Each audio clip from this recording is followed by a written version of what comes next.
રાપર શહેર અને તાલુકાના ગામડાઓમાં ગત રાત્રે 8 થી 10 ઇંચ જેટલો અતિભારે વરસાદ પડતા લોકો ભારે પરેશાન થયા છે।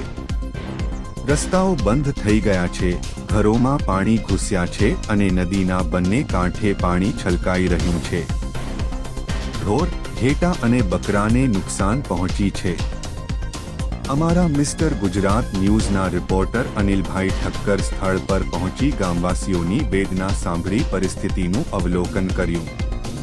તેમણે જણાવ્યું કે વરસાદને કારણે લોકોની દૈનિક જિંદગી ઠપ થઈ ગઈ છે અને તાત્કાલિક રાહત કામગીરી જરૂરી છે। મિસ્ટર ગુજરાત ન્યૂઝમાંથી અનિલ ઠક્કર, રાપર કચ્છથી। આપણે અત્યારે રાપર શહેરમાં રાત વચ્ચે 8 થી 10 ઇંચ વરસાદ પડી ચૂક્યો છે અને અંધાધાર વરસાદ પડી ગયો। હવે રાપર શહેરની અંદર નુકસાનીકારક વરસાદ હવે દેખાઈ રહ્યો છે અને અત્યારે આપણે ખારોઈ જવા માટે ને આપણે રામવાવ રોડ આપણે કહેવાય છે પાપડી ફૂલ એકદમ હાલી રહી છે, બે કાંઠે વહી રહી છે। પબ્લિક અત્યારે એટલી બધી ઉબાજી આવવું હોય કોઈ પણ સંપૂર્ણ રસ્તો ખોવાઈ ચૂક્યો છે ને આપણે અત્યારે રાપરથી ઉબાજી જવું હોય પણ તો જઈ શકતા નથી।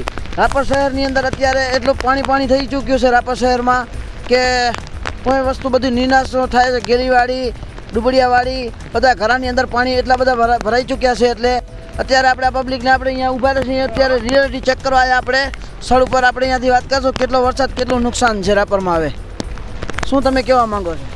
જે છેલ્લા 36 કલાકથી લગાતાર મેઘમહેર થઈ રહી છે। જો આમને આમ મેઘમહેર થશે તો જે રાપરના રહીશો બેહાલ થવાના છે। તંત્રને હવે કંઈ છે થોડુંક જાગે। અત્યારે અહીંયા રિયાલિટી ચેક કરવા અહીંયા પણ કોઈ પણ તંત્રનો અત્યારે કોઈ અધિકારી દેખાઈ રહ્યો નથી અત્યારે ને પબ્લિક અત્યારે આમ ખુલ્લેઆમ ફરી રહી છે। પણ હવે પબ્લિકને હવે આપણે તો કહી શકીએ છીએ કે ન જાઓ, પણ કોઈ પણ નાનું બાળ કે કોઈ ઢોર કે આની અંદર જશે તો નુકસાનકારક થઈ શકે છે।